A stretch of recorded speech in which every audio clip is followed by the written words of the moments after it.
what do you call it? The country lead for RUNN. RUNN stands for Reform the United Nations Now. It's an NPO that was established in New Mexico in the year 2000 or 2020 or 2000 and but yeah 2020. So last year we launched RUNN in South Africa on its second anniversary. The anniversary is on the 2nd of November. So yeah, through coordination, I spoke to the president of RUNN. RUNN has a chapter in Spain, it has a chapter in Germany, it has a chapter in the UK, California. It's a very young NPO, and we're still building and finding the skill sets, finding the passionate warriors, ground forces who can do the work. So here in South Africa, we launched at UWC. Present at the launch was people like Marius Fransman, Kagiso, and other young speakers. Keegan Gertze, who's a councillor at the moment for good in the Drakenstein area. He wasn't a councillor at that time. So these were all people. So we focused on youth empowerment. We focused on stuff like identity politics. But that was the launch, and then Marius Fransman, because he was the former deputy minister for the Department of International Relations or International Coordination, something, but in the International Relations Department, which is now headed by Naledi Pandor.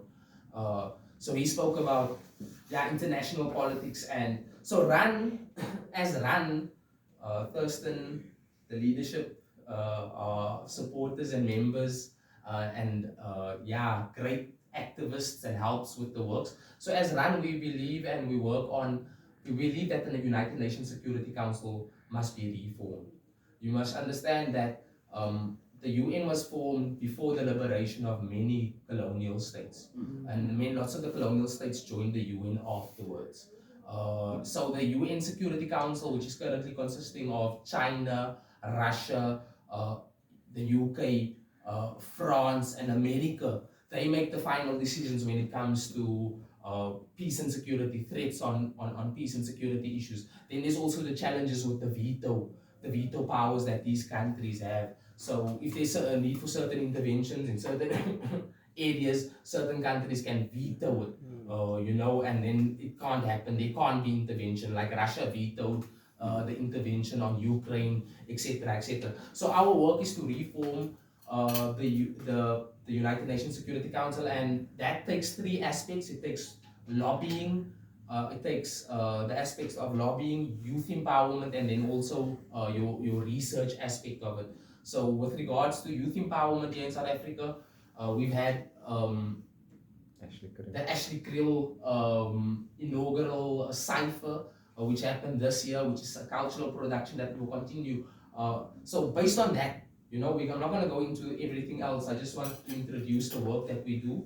But just like Ashley Krill, he was 20. He went out of the country at a very, very young age, and then he became an MK.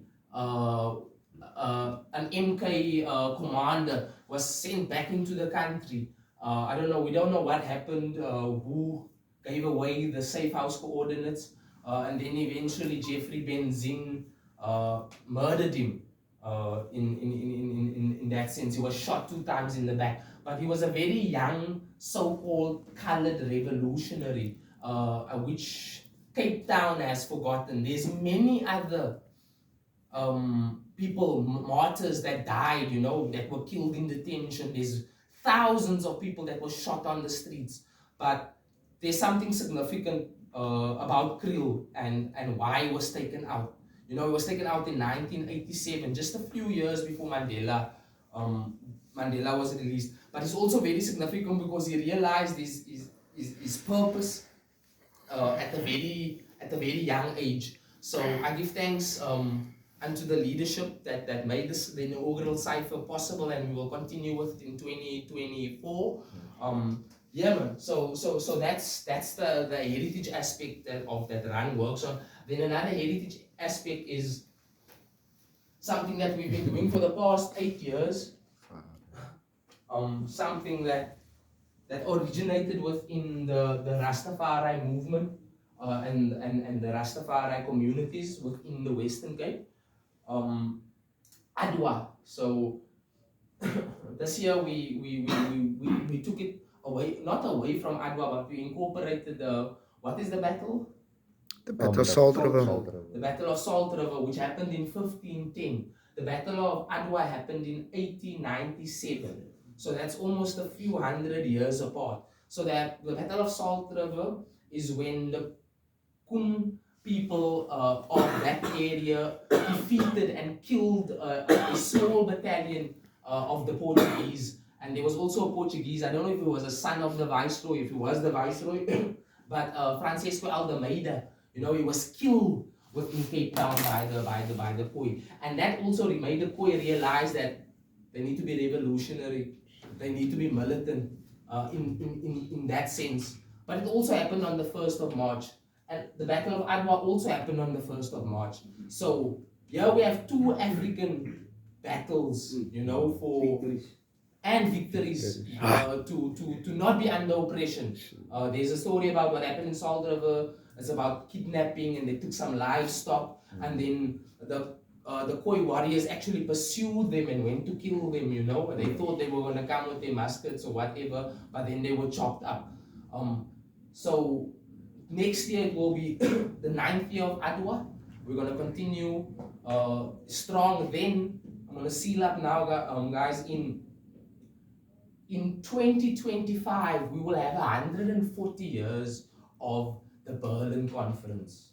The Berlin Conference happened in 1886 and 1887, because they stopped over Christmas, then they came back and it ended on the 24th of February, 1884. No, 1885, because in 2025 it will be 140 years. So we're gonna. So what happened at the Berlin Conference is the concert of Europe got together. America was also there, Switzerland, everybody else. Then they decided literally to cut up Africa. So the French said they're gonna take this. Italy took some of this. Italy also took some of Libya. The English took some of this, but they literally cut up Africa. The Belgium, King Leopold, he called Congo Free State. Congo Free State. Belgium Free State. It was literally, and he murdered over 15 million people in the Congo. Something you don't hear about. Or I don't know. But you hear about Hitler. So that's also something that has affected Africa, and I think heritage also has a lot to do with memory, and to recover memory, to understand why we are focused on difference today. It's something also that white supremacy wants, because we must understand whites are not all the same. Whiteness is an identity that they adopted when they realized they need to come together. They were Scandinavians, they were Goths, they were Celts, they were Greeks, they were Romans, they were all these different, they were whatever, and then there was a certain time period in history, we can also trace them back to being Neanderthals. We can just go back and back, 6,000-year-old people, and then we compare it to millions of years. But these are all identity politics. And to an extent, identity politics becomes, I'm going to finish up now, to an extent, an identity politics becomes nostalgia, a nostalgia project, a backwards thinking. Hence, for me, as someone that is enlightened, or someone that identifies with the struggles of the working class, whether they're in Brazil, whether they in Lesotho, whether they're in Ghana, our material conditions. Like if you look at the people in Johannesburg, they were all living in that building, but they were different people. They were people from Congo, Zimbabwe, Malawi, Nigeria, all, but the material conditions united them. So at that point in time, it wasn't their identities or their nationalities They were all living under the same material conditions, and I believe a lot of us live under the same material conditions. The struggle for liberty, the struggle for rent, the struggle for survival, the struggle to have a bit more quality of life, the struggle, so yeah, I give thanks, man. I pray that the gods of Africa, our ancestors, open the gates, so that we can have free education, we can have more housing, we can have improved quality of life for all, because I feel it's a scarcity of resources, man. Nepotism exists because there's not enough opportunity for everyone. So I'm gonna employ my cousin, because there's not enough resources, and I know my cousin is gonna invite me to his bride. So I'm getting a benefit there, So it doesn't have to be like boom, it's so dark. So once there's abundance, we won't see our differences that much. Once everybody has opportunity, once everybody feels they have a destiny, they have a future, hulle stukkie onder die son, hulle toekoms, and that's where the struggle of the working class comes in, But we have to navigate, all the prejudice. Sometimes we feel insulted, sometimes we respond in a very vicious way. Ons gaan sê jy wag is nog kooi or whatever. Don't say we're not here. You know what I'm saying? When it comes to that kind of a struggle, but at the same time we need to be understanding. It's just that battle. It's just we're gonna enter the ring quickly, and then we're gonna settle this, and we're gonna re-agree to disagree to agree. So everyone, that is what we do. And that is how we preserve heritage, and that is our idea of heritage, our idea of identity. It's been a blessing to can be here amongst the audience, amongst the family, amongst the order. I hope I added value to the space. Thank you unto the leaders for inviting me to come and tell the family about our works. So I'll see the INI at our run, at our works, our hip hop works, and our run, what do you call it? Anniversary, November Japawers, and then Adwa, and then you'll see where that's also one of the founding members of Adwa, Trichi. But he's been, not on the battlefield for maybe a year or two now, 3. But I trust that I will be on the battlefield 2024 with us. Because it's for the youths, the old guard, the elders, I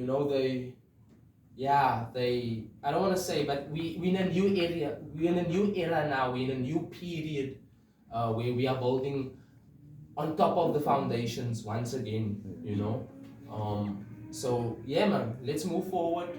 One God, one aim, one destiny. Let the hungry be fed, the naked be clothed, the sick be nourished, the aged protected, the infants be cared for, the ignorant instructed. Let us defeat ignorance, let us defeat poverty, and let us defeat disease. Amen.